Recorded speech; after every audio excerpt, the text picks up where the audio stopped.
Hi team, welcome back. This is Karthik from iTeLearn. Let's continue with our Python training day 2.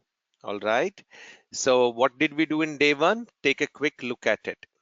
So unlike the typical approach to learning Python where we go about the history of it and why is it different from Java or other programming languages or why it became popular, our focus is more in terms of trying to use it for a specific requirement. So that is going to be our approach. That is how we will start going about.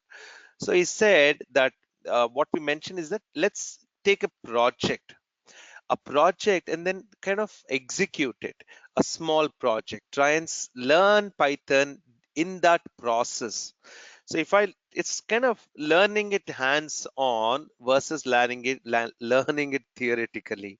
So when you keep doing things theoretically, team, it's a great way to fill your gaps, but not to get the core foundation laid. So only the project exposure will give that to us. All right, great. So we're talking about irrespective of what programming language, how do we structure the whole things together? So it is just a fact that a programming language is trying to communicate a medium between a human and a machine. So it is an instruction that I'm able to give in a structured way to a machine to behave certain way. All right. So here was the project team. So quick summary review of what we discussed on that, and then we will get into day 2. So what did we say? I have a requirement where I want to merge contacts. There are two sheets, and each of the sheet, where did I put it? Okay, there you go. Have a different format. I have iPhone contacts and my Gmail contacts. My iPhone contacts still loading up. They're there. Great. So my Gmail contacts is first name, last name, email, while my iPhone contacts has first name and a number to it. Okay, just kept very short numbers for ease. Now I want to be able to merge these things together into one common database where I have all the columns and all the information captured correctly. So what we said is to be able to do it, let us think through a process, a logic, and that logic becomes very critical team for us to understand. So the first step in any project is to talk about a pain. What is the pain? Who's feeling that pain? And why is it that a solution is essential for it? Okay. So in this case, a pain is I need to upload my contacts to a new social network. Let us assume that's the pain. However, I have it in two different formats. So I have to merge them before I can upload it. And that is the pain. So what is my requirement? I have contacts, few contacts in Gmail, few contacts in my iPhone. I want to merge them all into one contact sheet. Now, in reality, if I just have, you know, 4 rows here and 5 rows here and just 2, 3 columns, how much of a tough thing for me it is to do manually. But if the same process needs to be repeated over a period of time, all right, and you have larger sets of data to handle, then a human will start making what we call as human errors, and it becomes tough for us to trust in the fact that okay, the human is no longer being able to deliver the right thing. As it gets larger, as we need to keep repeating the same process, we will see efficiency in a solution coming out. Else manual would have been fine. Make sense? Okay. Now going back, team, the reason I go into such depth of it is we have to translate the same into code, and that's why it is important. Okay, so project requirement. So I have Gmail, I have iPhone contacts, merge them into one contact sheet. Do not lose any data. So my requirement is whatever data is there, I should not lose it. All contacts should come in one final format. And if any fields are empty, it is fine. They can be left empty as is.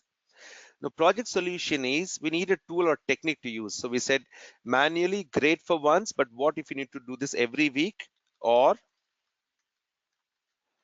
for larger sets of data? Can we write a program, maybe Python or Java or any other programming languages? Can they do that? Is what we're looking at. And let's do Python. And once we do it in one programming language, our logic is set, and then we can replicate it in multiple places. And we're talking about building a logic team. Logic is trying to break down the whole process into as many small steps as possible. So let us say to go and do an activity that there maybe we'll think only one step is involved, but maybe sometimes there are 10 steps if you look at the details of it. The reason this level of depth of steps is required is because you're teaching something that is artificially not intelligent, or in no way is it intelligent. It is just going to follow instruction. Okay, so assume it is being done manually, understand each step of it, and write the first basic code. So that's how we're going to put it together, team. So once we build the logic, then we will make it as a more functionally reusable program. We'll talk about it. Now, manual process. We spoke about how we did this manually. Okay. Like I said, important, write in as many steps as possible because we cannot assume to leave any. Efficient, accurate, relies. So we need to have this, repeat the process manually. How do we do it manually? Get the first sheet, get the second sheet, look at columns, merge them for info. Option A, take one sheet data and put another sheet, and so on. New sheet name. Why did I write this? What did I write? It looks a little gibberish for me. I thought we wrote the whole logic right. Huh. Oh, okay. So option A is take one sheet data and put it into the other sheet. Okay. That was option A. Then there's option B that we were speaking about, where we take a third sheet and we'll move one contact at a time, or into that sheet. So for option B, if it's chosen, then we'll say our new contact is all contacts. Step number 2 is add all columns names from x1 to x3. Then we'll not add all the columns from x2, rather add only new column names from x2 to x3. You're getting this, team? So we have 3 Excel sheets: all contacts, Gmail contacts, iPhone contacts. So we are taking all of these columns and kind of merging it. That's what we discussed yesterday. Okay. Manual process.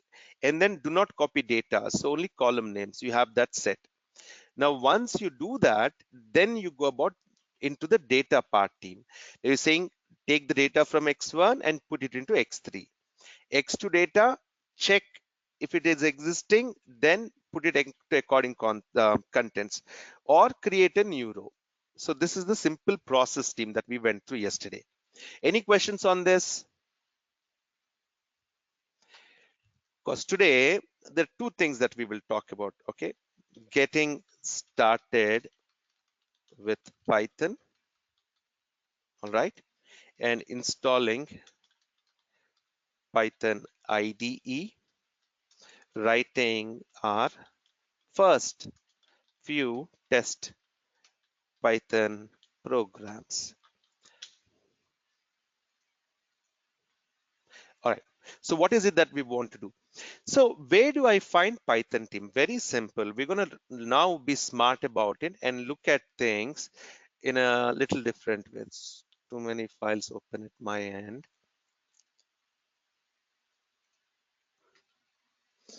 So the first thing is just say Python download, team. All right.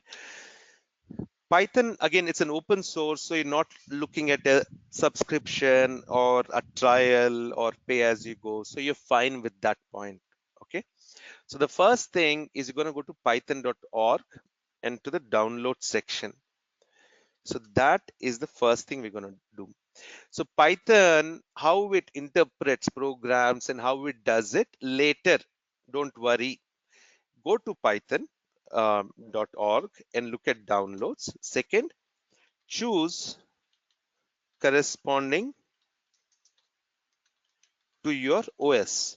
It could be Windows, Mac, Linux. So you want to make sure you're doing the right one. It would typically give you sometimes a lot of these new versions of websites are choosing, they already know that you're logging in from Windows.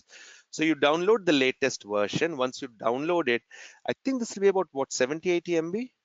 Oh, 25 MB, that's not bad. I'm redoing it, though there's the an earlier version. I'm going to show this in folder. Okay, there's Python 3.74. And I'm going to double click. So the version, choose corresponding to your OS. Current version is Python 3.7.4. This is a 32-bit. It should work even for a 64-bit. Should not be a problem.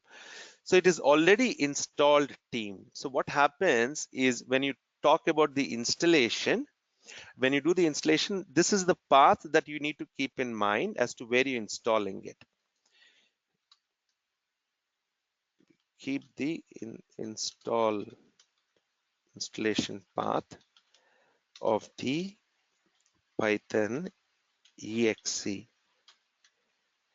3732.exe. So just keep it handy, know where it is. And once you finish it, it's almost done. You can add it to your path. And so basically adding it to your path becomes very important, team. So ensure you add it to the path. Let me see if it is already installed on mine correctly. CMD. What did I want to do? Python version. No, it's not. I don't know why it's not coming up for me. Maybe because it's not added to the path. Add install now.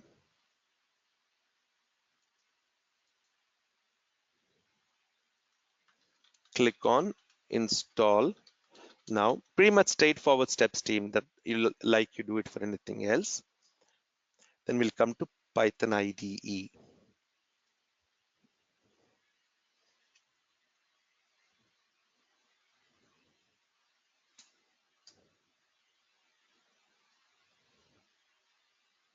If you already have it, it's kind of going to update it back onto that.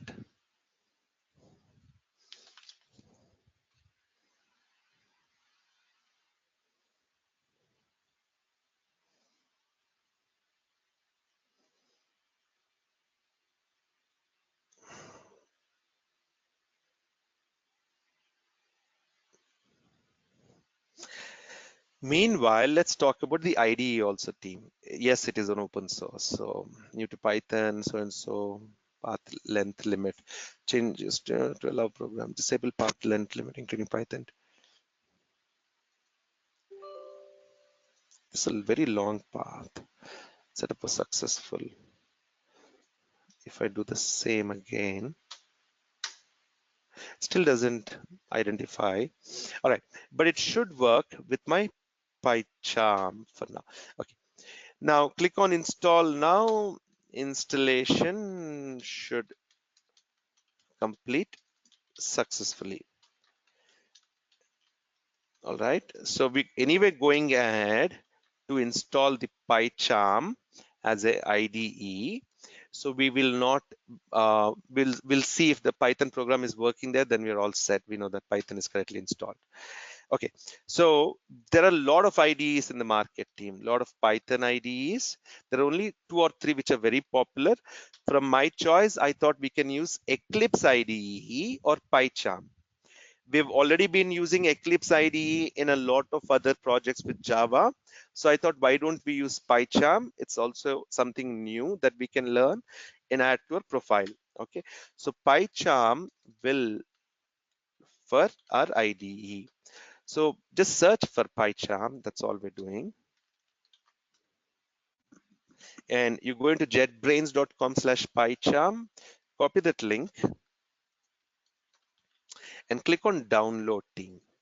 Once basically clicking on download, you have a professional and a community edition. So professional is basically when you want to integrate it with a lot of other development environments. But if you're doing it for a pure Python development, not integrating externally, community edition is fine. It is free and it is open source. So you have Windows, Mac OS, Linux, all the versions. You're looking at your specific OS and take the community edition. Download the community edition and install. So I just downloaded again today. So ting, ting, ting, ting, ting, PyCharm community. So once you double click, it'll take you through again the installation steps.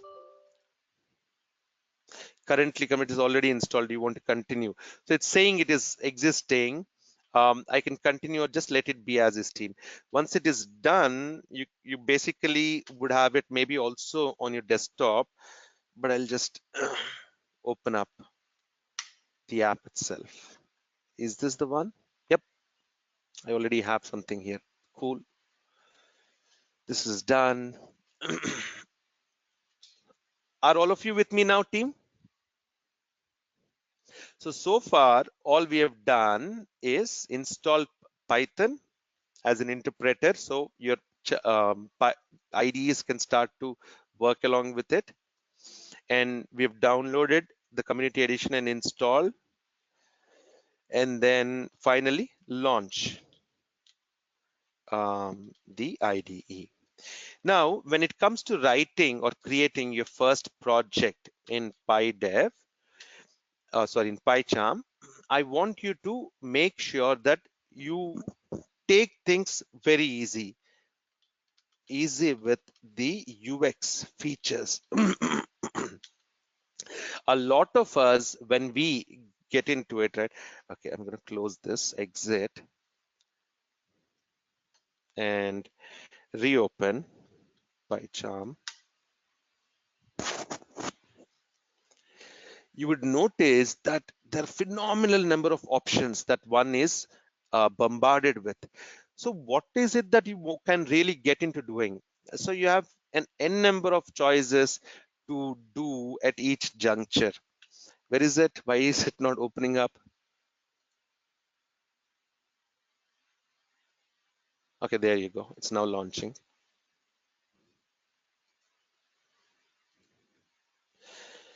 So it's loading a project. I already prepared a project, but let's look at it again. So I'm going to close this. So team, whatever be it, you typically again are looking at these three portion layouts or four portion. You have your menu at the top. You have your project structure or folders and files on the left.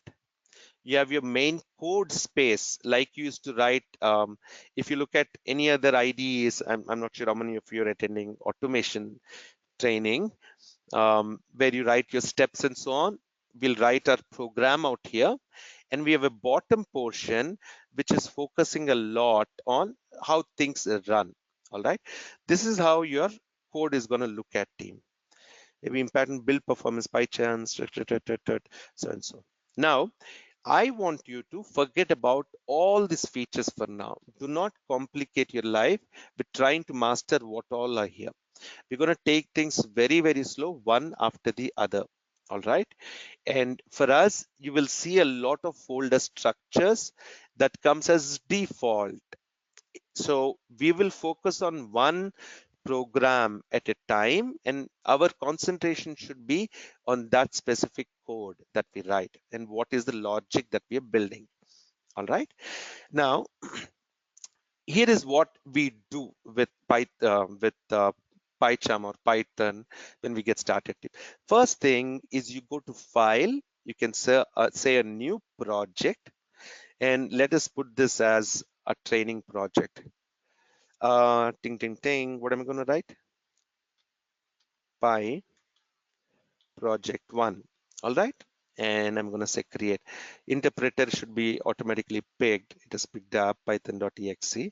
So say create, open project, this window, new window, attach, cancel. See, too many options.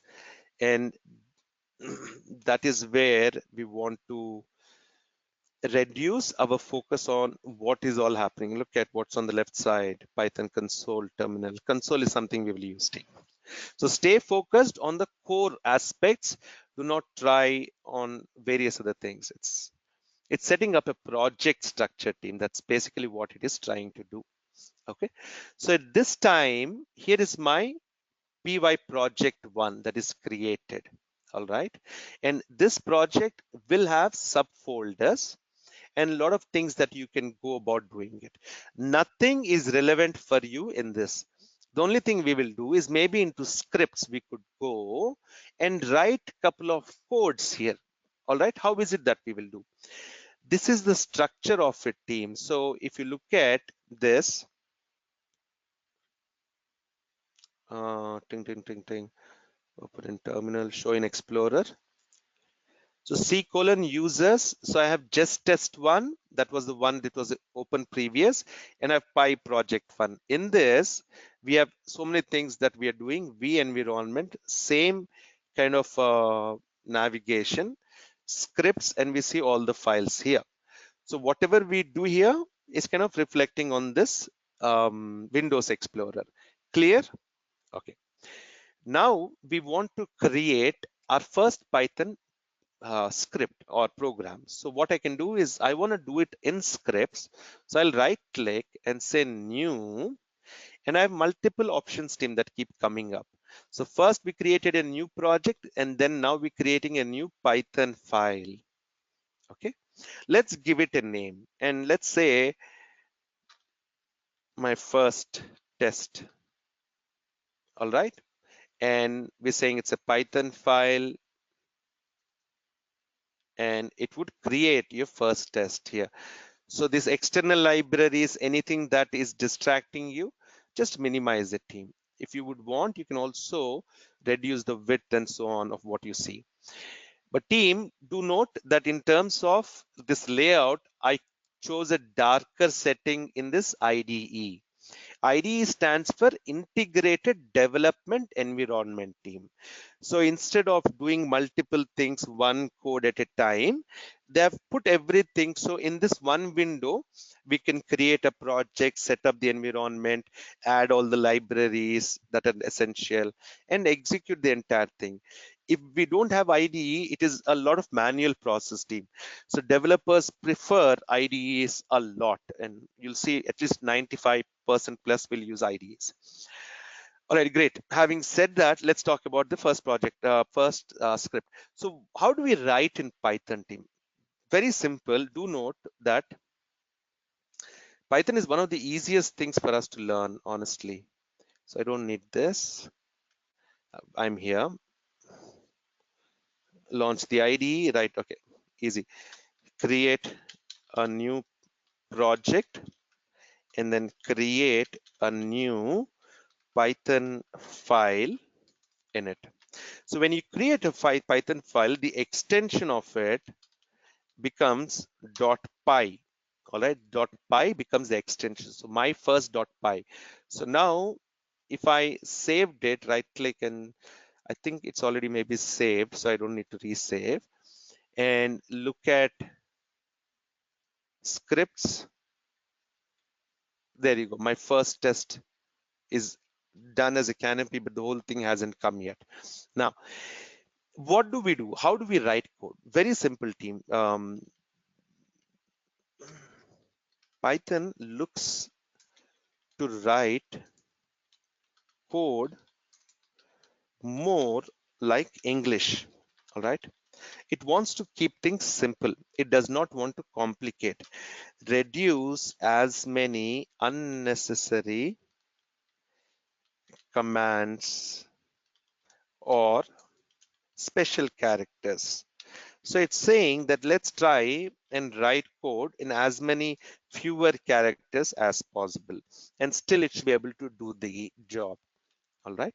So the thing that we will start with, team, is what we do is call the line number. So you say this is line 1, and then this is line 2. All right, or line 2. And let's say somewhere here, I'll say line 15. Now, everything, just like you organize things into steps, how we want to go, you want to say that each line at a time. The execution starts at line 1 and tries to go all the way till line 15. For Python to recognize anything, it needs to be a specific keyword. So a keyword or a command that Python has that we can ask it. So when we say something like print, which is the most common one, and say, this is my first line of Python project, this becomes a statement team. Let me try and increase the uh, font size. Right click, ting, ting, ting, ting, ting, ting, ting. Where am I looking at? Link generate, show an explorer font for the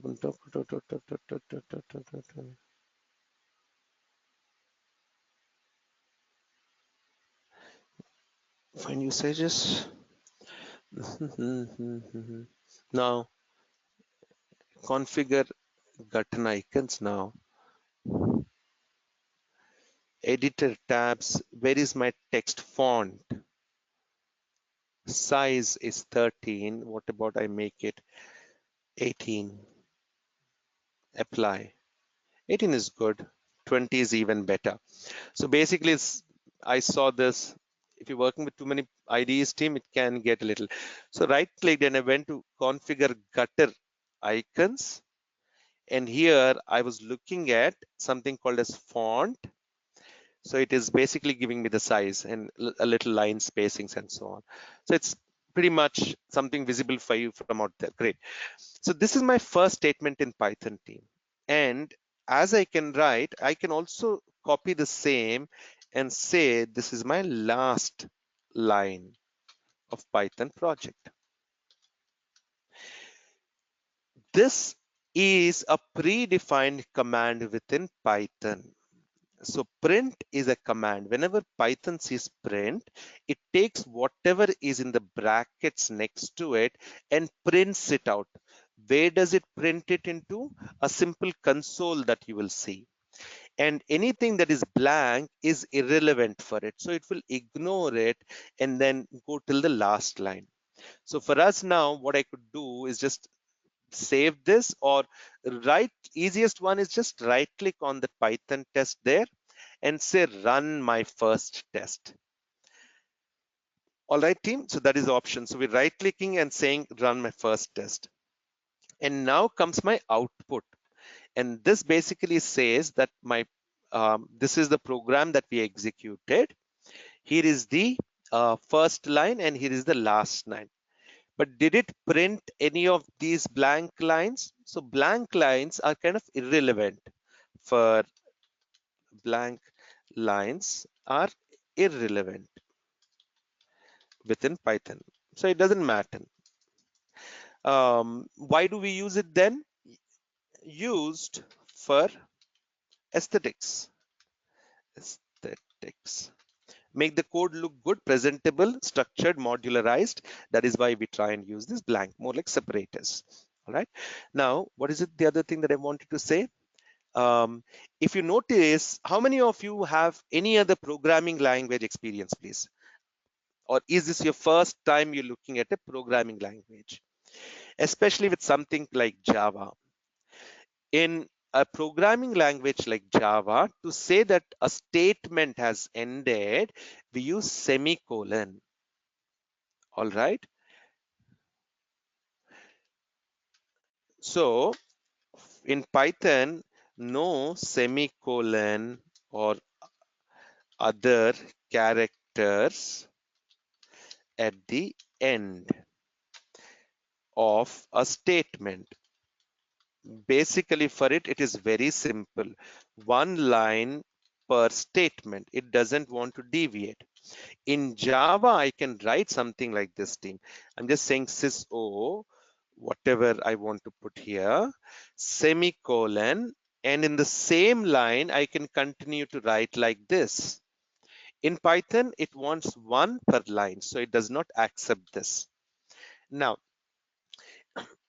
it is very critical for Python in terms of spacing. In Python has spaces and tabs become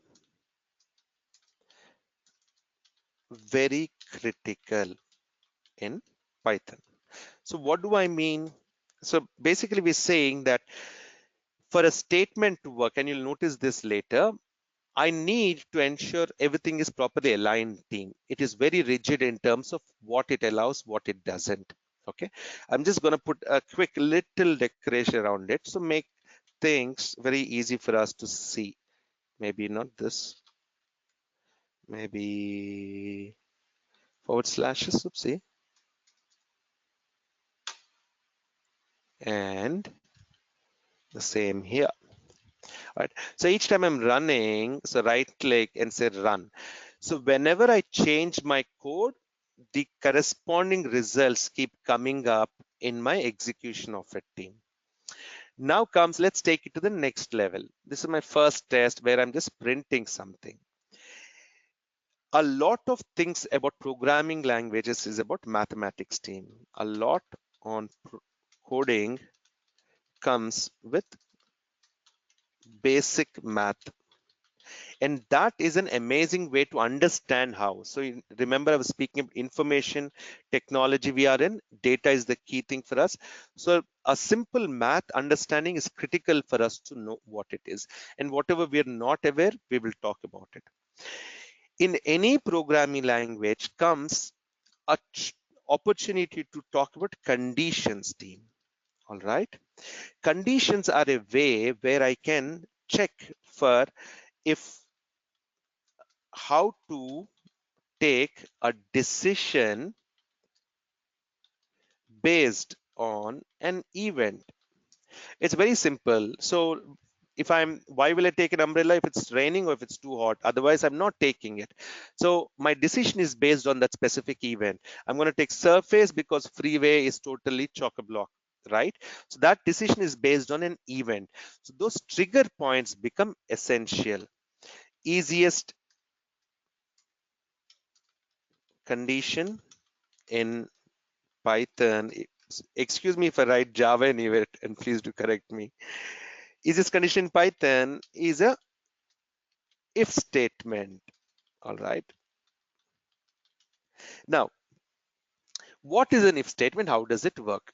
It's very simple, team. If I say if, how do you know how to write an if statement? Maybe you do not, but as I keep writing, you'll know. Once I write the first if statement, you would know, okay, cool, this is how you write it. Like you just learned how to write a print statement. So if I say something like if a comparison of two numbers, if 250 is greater than 500, is this statement true, team? Do you think the statement is true? It is not true. So I can say print false. So it needs a semicolon here. Print false again in double quotes. Okay. I have not discussed a little bit about double quotes, team. So let's run this again. Right click and say run. Where is my run? Run my first test. Do you see the shortcut, team? Control Shift F10.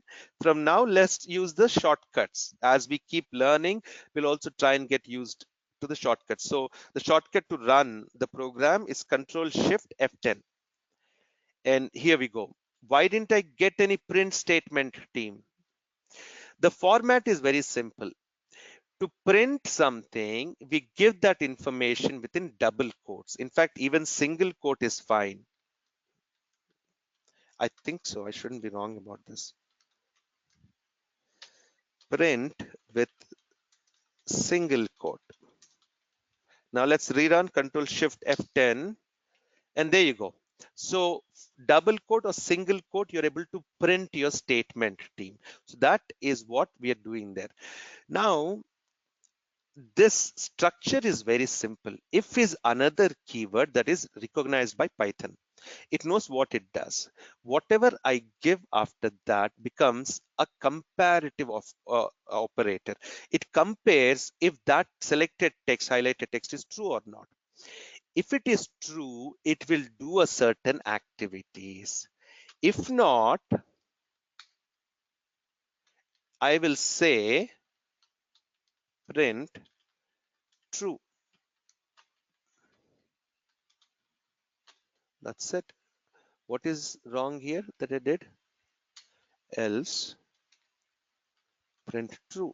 And I have the end of this. Now let's understand this code very simple, team. It is like decision matrix. So you here at a rhombus junction where you come here and you have two options to go, or three options. You're going basically either this way or this way. So that is based on a choice, a question. So the flow is very simple. If this condition is true, whatever is there here will happen. If this condition is false, then the else part will occur. Now you will notice this team as I show you a little bit more how this can be changed with multiple statements, why there are no curl brackets, how does it manage very briefly. So I'm going to erase these drawings and come back here and rerun this. Control Shift F10.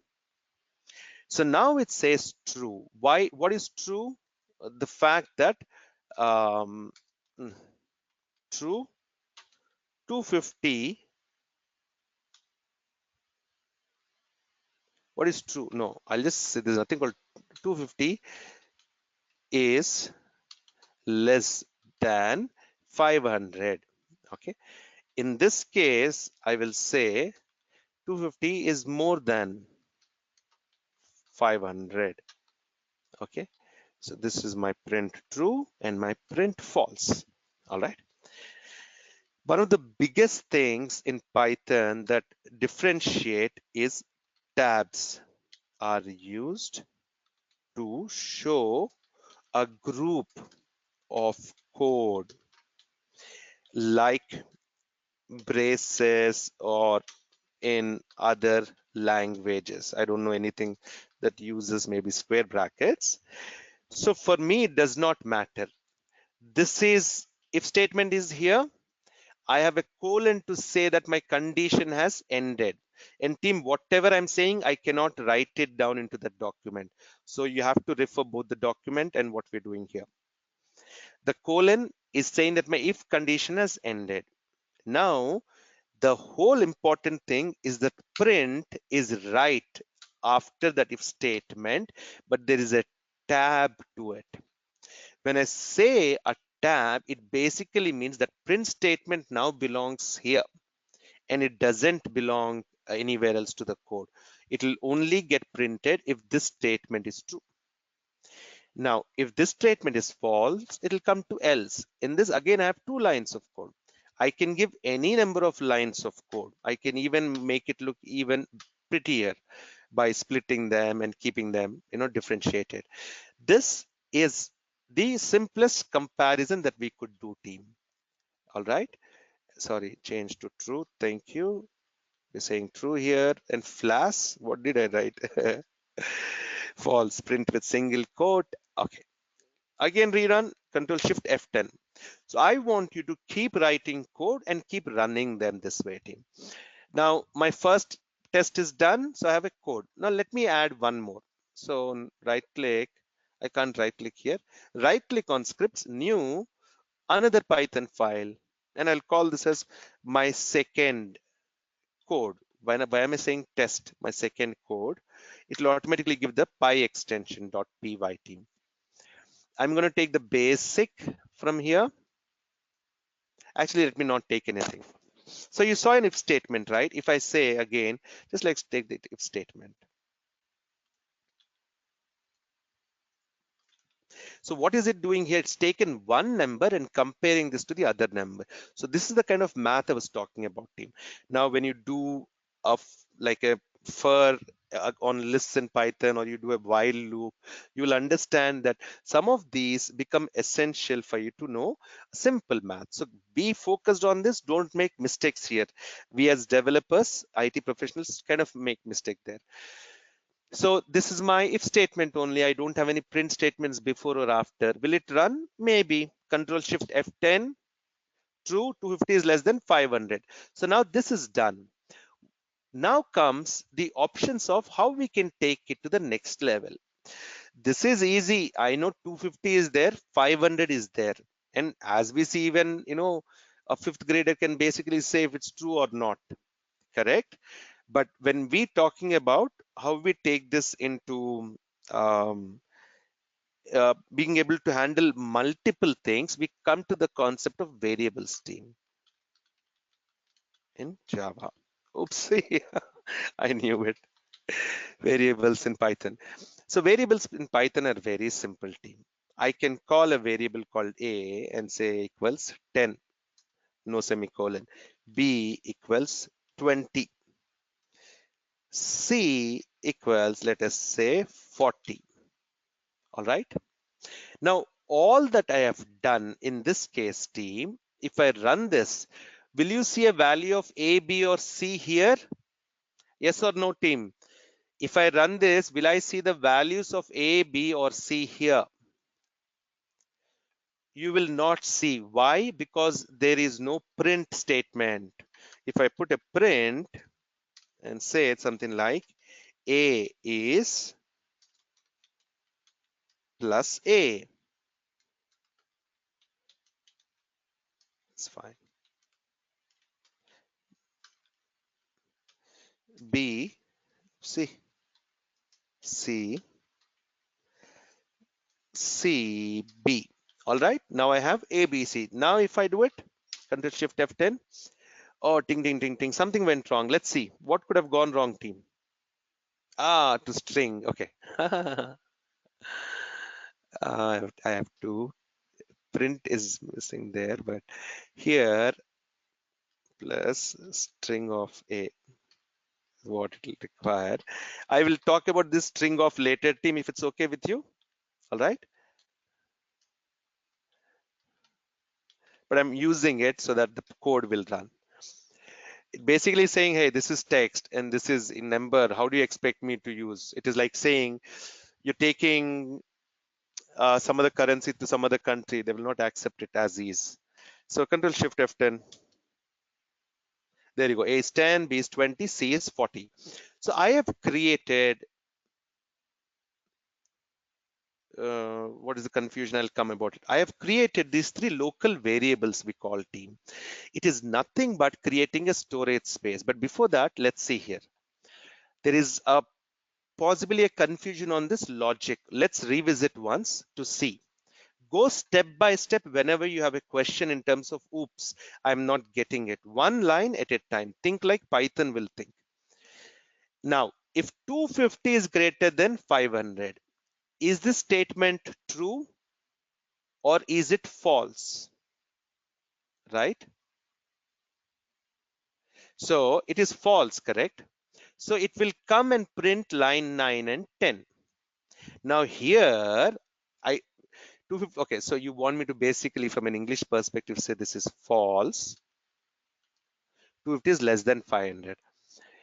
But then here, what will we give? True, 250 is more than 500. Now is it correct? Yes. Thank you. Perfect. Yeah, makes logical sense, both English and math. Perfect. Great. So this is true, then we'll say yes, it said it's true and it's saying this is the thing. If it is false, it's saying, yeah, print, we're saying it's false. This is not true. And 250 is less than 500. Good. Now what are we doing, team? What is this? A equals 10, B equals 20, C equals 40. These are small containers, team. Think of it almost like your contact list in your phone book, okay? What do you have it? The simplest thing you'll have is a name to it and a number to it. Do you get to remember your contact numbers of all your contacts? Not necessarily, right? Maybe a dozen. Rest of them, you remember the name and the number shows up. So on your phone, you just ask for the name of it and the bigger number shows up. The same thing could be for something like an email address where you putting a name and I'm getting that email address and so on. So mimicking the same process in from a real world into a programming system is very critical, team, and for that we use simple holders called variables. Okay, variables hold data during the program execution. All right, so the execution started at, let's say, 8:23 p.m. on 8:23 p.m. perfectly here, and it ended at 8:23:30 seconds here. All right. So my variables, whatever I use, live within that time period. So they belong to that program during that execution and they get released later.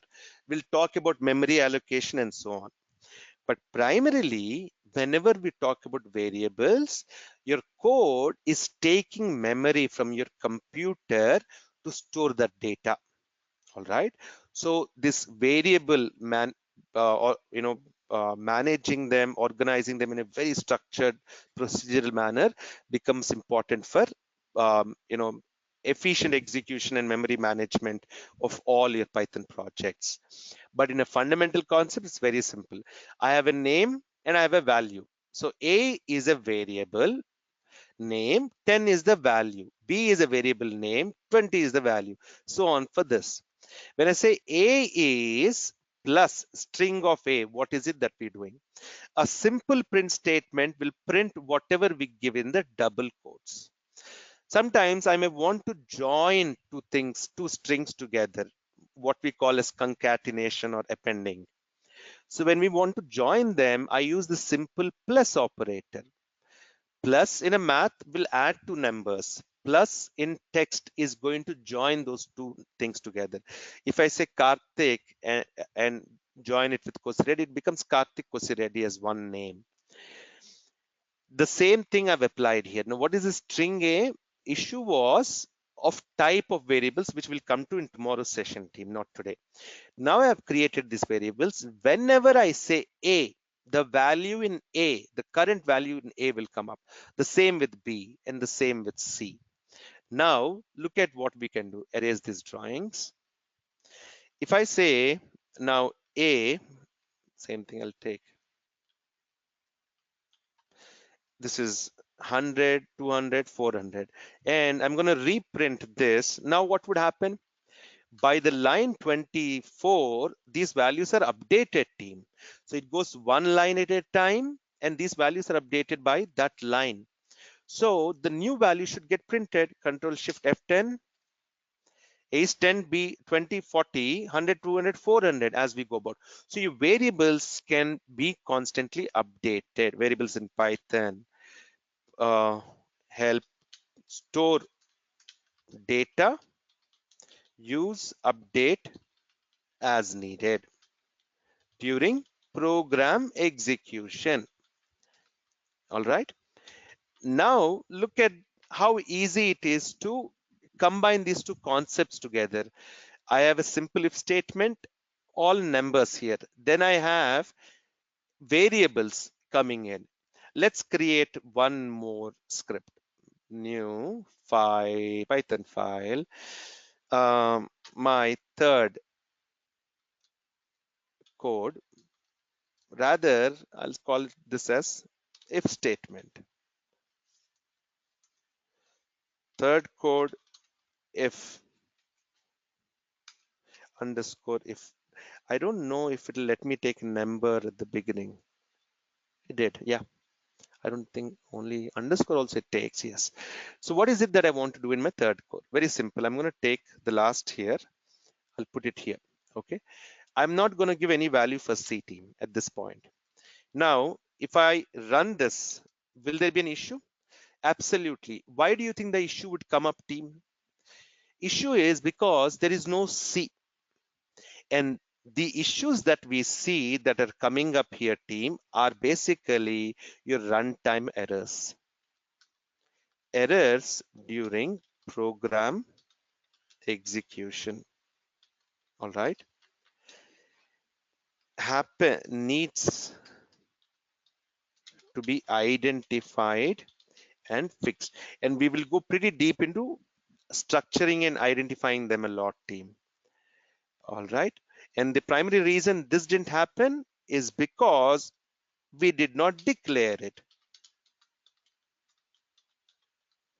Declare, let me write it here. Oopsie, did not declare C. What is this thing with a hash in the beginning, team? Any line text you do not want Py to execute, make it a comment by adding a hash in front of it. All right. So as soon as I write a hash, it's basically a note for us, team. As we write hundreds and thousands of lines of code, a lot of time we need to understand where we are, what is going right and wrong. Will this solve my problem? It does not solve my problem. It will still have the problem, but at least I put a note for it. So how do I declare C? I can say C equals A plus B. Can I do this? A is a number, B is a number. So I'm adding one number with the other number and putting it into the into C as a variable. Now, will it work? Yes, perfectly. So what basically happens, team, is this plus sign, if you see, was used for a different reason, where we have text that we are combining. This plus sign here is used to add two numbers together. And when I'm printing it out, though it's saying string, it's just the value inside it. And that basically gets us started with some bits of Python, team. I have not yet gone to explain why this concatenation and so on. A lot of focus will be given to your style of writing. The same thing, I can write it a little bit more clumsier, okay, like this and so on. It will not be easy on the eyes to read, team, when we have text so close together. So give it a little space. As a habit, make it start looking beautiful from the beginning. So team, that's about it from my side for today. I'll see you back tomorrow. We will continue with learning a few more about Python, basics, fundamentals. Once we know this basic fundamentals, let us take whatever we were putting it into a project and get that implemented here.